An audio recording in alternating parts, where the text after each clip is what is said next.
हाय दोस्तों, ये लेक्चर 10 है और इसमें हम heat conduction through a plane wall इसकी बात करेंगे। इसका हम डेरिवेशन करेंगे और जिसमें हम Q यानी कि rate of heat transfer drive करेंगे। और अगर आप हमारे नोट्स डाउनलोड करना चाहते हैं तो टेलीग्राम ऐप को डाउनलोड करके कूल टेक्निक्स चैनल ज्वाइन कीजिए। वहाँ पर आपको जो नोट्स हैं वो PDF के रूप में मिल जाएंगे। तो चलिए शुरू करते हैं। तो heat conduction through a plane wall, इसमें हमारे पास ये केस है कि यूनिफॉर्म थर्मल कंडक्टिविटी, जो थर्मल कंडक्टिविटी के है वो यूनिफॉर्म रहेगी, वो टेम्परेचर के साथ साथ चेंज नहीं होगी। तो हम क्या कर लेते हैं कि वॉल का डायग्राम बना लेते हैं।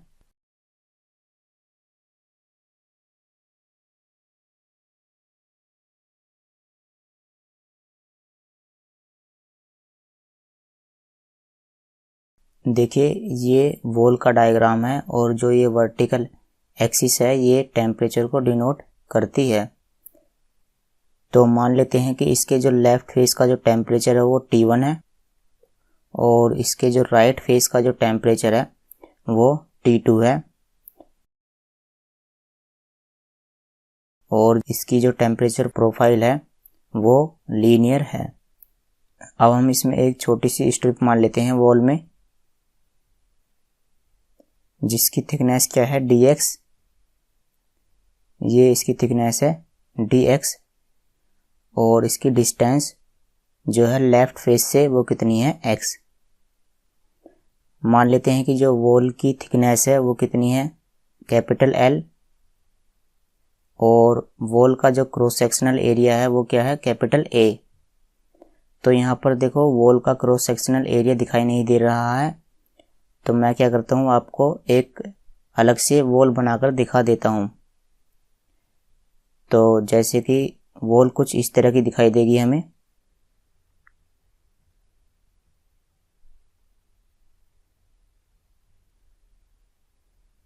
ये जो हमने यहाँ पर बनाया है ये रेक्टेंगल, ये इसका ये फ्रंट वाला फेस है, ये वाला, जिसके यहाँ पर टेम्परेचर कितना है T1 और यहाँ पर टेम्परेचर कितना है T2 और क्रॉस सेक्शनल एरिया कौन सा है इसका, ये इसका क्रॉस सेक्शनल एरिया है और ये क्या है कैपिटल A। जो वॉल की थिकनेस है वो कैपिटल L ये वाली है और इसमें ही हमने एक स्ट्रिप मानी है जिसकी थिकनेस dx है। तो चलिए इसमें हम थोड़ी सी थ्योरी लिख लेते हैं। हमने माना कि लेट कैपिटल L क्या है थिकनेस ऑफ द वॉल, ये क्या है थिकनेस ऑफ द वॉल और A क्या है cross sectional area of the wall और जो T1 क्या है T1 क्या है इसके लेफ्ट फेस का टेम्परेचर है और T2 क्या है इसके राइट फेस का टेम्परेचर है। यहाँ पर लेफ्ट वाला फेस वॉल का दिखाई नहीं दे रहा है, तो लेफ्ट वाला फेस तब दिखाई देगा जब हम इसका डायग्राम 3D में बनाएंगे। तो T1 क्या है temperature of left face, temperature of left face of wall और T2 क्या है T2 ये क्या है temperature of right face of wall. तो अब हम क्या करते हैं कि हीट कंडक्शन इक्वेशन लिखते हैं। देखो अगर हम जो heat conduction equation through a cylinder, अगर हम सिलेंडर के लिए ड्राइव करते तो हम हीट कंडक्शन इक्वेशन सिलेंडर वाली लेते, लेकिन अब हम प्लेन वॉल के लिए ड्राइव कर रहे हैं तो इसलिए हम हीट कंडक्शन इक्वेशन कौन सी वाली लेंगे कार्टेशियन कोऑर्डिनेट वाली लेंगे। तो अब हम heat conduction equation Cartesian coordinate वाली ले लेते हैं। The general heat conduction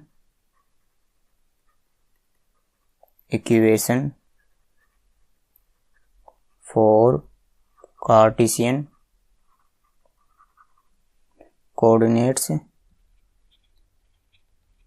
is given by. तो इसका हमने डेरिवेशन किया हुआ है, आप उसे देख सकते हैं। तो general heat conduction equation for Cartesian coordinate क्या होती है, देखो, del square T over del x square plus del square T over del Y square plus del square T over del Z square plus Q G upon K बराबर rho C upon K into del T over del tau. तो ये general heat conduction equation है Cartesian coordinate के लिए। अगर हम assume करें जो ये वाल है इसमें इंटरनल हीट जनरेशन नहीं होती है और इसमें जो हीट का फ्लो है वो कैसा है, स्टेडी स्टेट है, और केवल इसमें हीट जो फ्लो होती है वो एक्स डायरेक्शन में होती है। तो इसमें अगर हम इन तीनों कंडीशनों को अज्यूम करें कि for no heat generation, no internal heat generation, और दूसरी कंडीशन कौन सी है, steady state condition, steady state condition and heat flow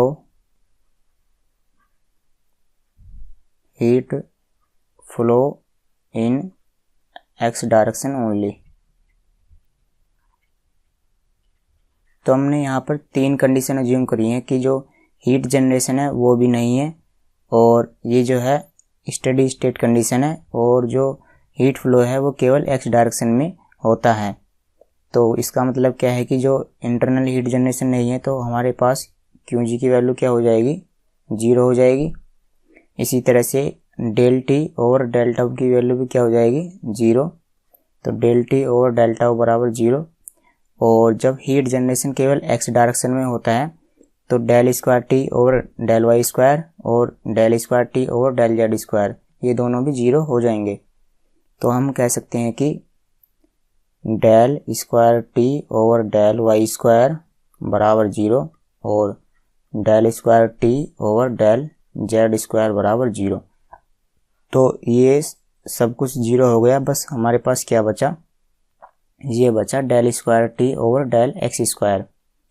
तो इसे हम इक्वेशन 1 मान लेते हैं।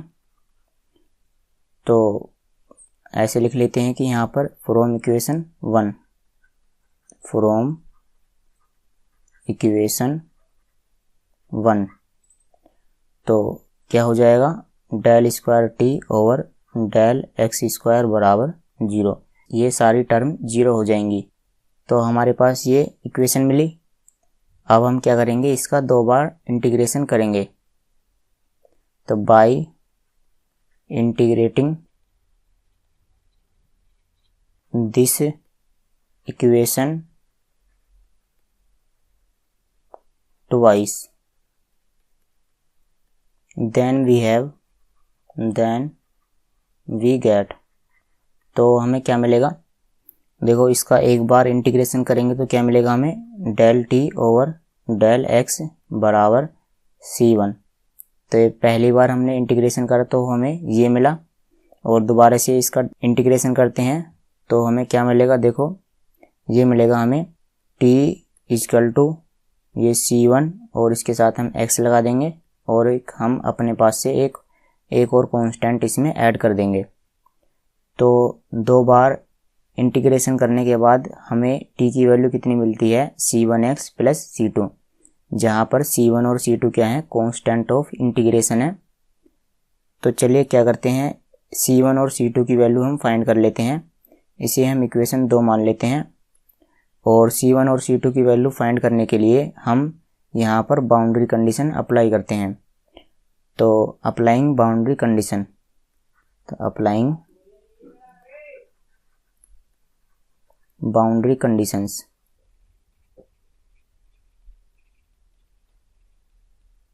देखिए बाउंड्री कंडीशन क्या है, आप यहाँ पर देख सकते हो। जब ये x जो है डिस्टेंस, x की वैल्यू अगर 0 है तब टेम्परेचर आपका कितना है, यहाँ पर कितना है टेम्परेचर T1, यानी जो टेम्परेचर है वो कितना है T1। और जब x की वैल्यू इंक्रीज करके यहाँ पर ले आते हैं, यानी x की वैल्यू जब L हो जाती है, यदि x बराबर कितना है L, तो जो टेम्परेचर की वैल्यू वो कितनी हो जाती है T2। तो टेम्परेचर यहाँ पर राइट फेस पर कितना है T2। तो ये हमारी क्या है बाउंड्री कंडीशन है।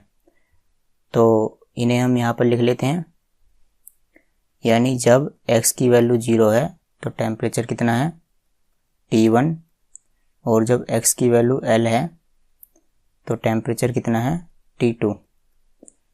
तो सबसे पहले हम यहाँ पर x की वैल्यू 0 रखते हैं। तो देखो, तो C1 गुणा 0 प्लस C2, तो यहाँ पर टेम्परेचर की वैल्यू कितनी आ जाएगी T की T1। तो यहाँ T की जगह पर क्या रख देते हैं T1। तो T1 बराबर क्या आ जाएगा, ये तो 0 हो जाएगा, तो T1 बराबर आ जाएगा C2। तो इस तरह से हमारे पास C2 की कितनी value milli T1।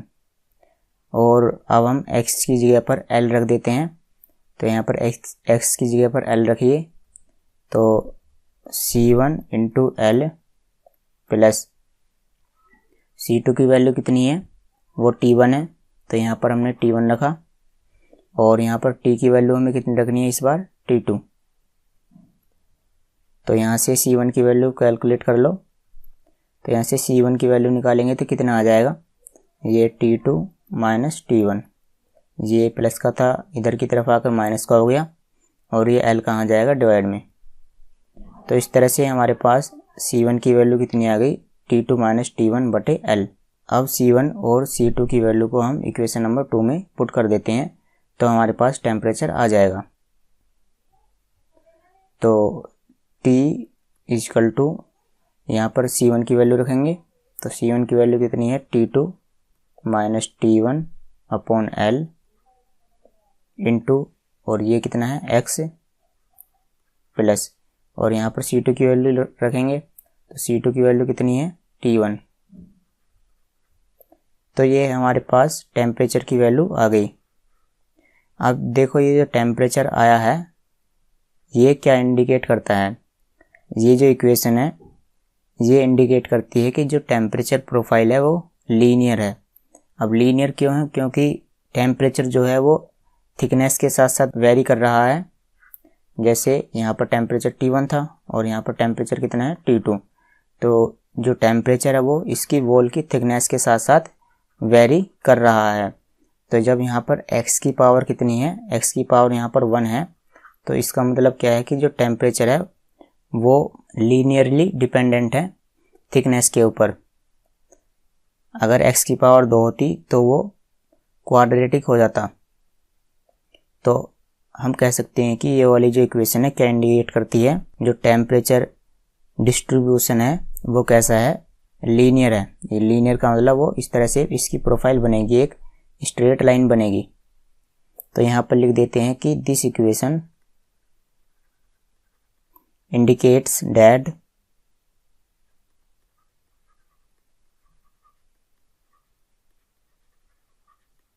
Temperature distribution across the wall is linear। ये लीनियर है। तो ये डेरिवेशन करने का हमारा मेन टारगेट क्या था, हमें हीट फ्लक्स कैलकुलेट करना है। तो हीट फ्लक्स कैलकुलेट करने के लिए हम फॉर्मूला लगाते हैं फोरियर इक्वेशन का। तो हीट फ्लक्स, या इसे हम क्या बोल सकते हैं, rate of heat transfer, rate of heat transfer. तो इसके लिए हम फोरियर इक्वेशन अप्लाई करते हैं। तो फोरियर इक्वेशन क्या है, Q इजकल टू माइनस की K into A into D T over dx, यहाँ पर क्या आती है dx। तो अब हम क्या करेंगे, यहाँ पर t की वैल्यू रखेंगे। तो q इक्वल टू माइनस के k into a into D over D x, और जो t की वैल्यू है, टेम्परेचर की वैल्यू है, वो कितनी है वो हम यहाँ से लिख देते हैं, ये वाली जो वैल्यू है। तो ये कितनी है T2 minus T1 upon L into x plus T1। तो इसका डिफ्रेंशिएशन करते हैं हम x के रेस्पेक्ट में। तो Q इक्वल टू माइनस के k इंटू a इंटू, अब देखो ये तो कांस्टेंट है तो ये बाहर आ जाएगा, तो T2 minus T1 upon L, और x का डिफ्रेंशिएशन कितना हो जाएगा 1, और इसका कितना हो जाएगा 0। तो ओवरऑल कितनी वैल्यू आ जाएगी T2 माइनस T1 बटे L। तो ये हमारे पास इसका डिफ्रेंशिएशन आ गया। अब क्या कर लेते हैं, इसे एक्सचेंज कर लेते हैं, T1 माइनस T2 लिख लेते हैं। तो ये जो माइनस है ये प्लस हो जाएगा। तो k into a into T1 minus T2 upon L। तो ये इक्वेशन किसके लिए है, हीट फ्लक्स के लिए है। या हम इसे किस तरह से लिख सकते हैं कि Q equal to T1 minus T2 upon L upon KA। इसे हम इस तरह से भी लिख सकते हैं, और L अपॉन KA को हम क्या बोलेंगे, वेयर L अपॉन KA क्या है RTH।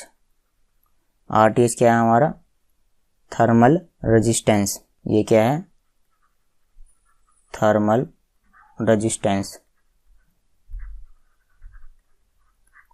तो ये हमें हीट फ्लक्स की वैल्यू मिली KA T1 minus T2 upon L।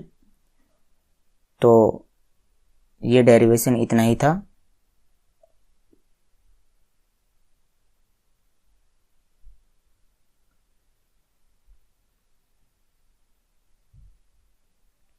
तो अगली वीडियो में हम heat conduction through a composite wall, इसका डेरिवेशन करेंगे।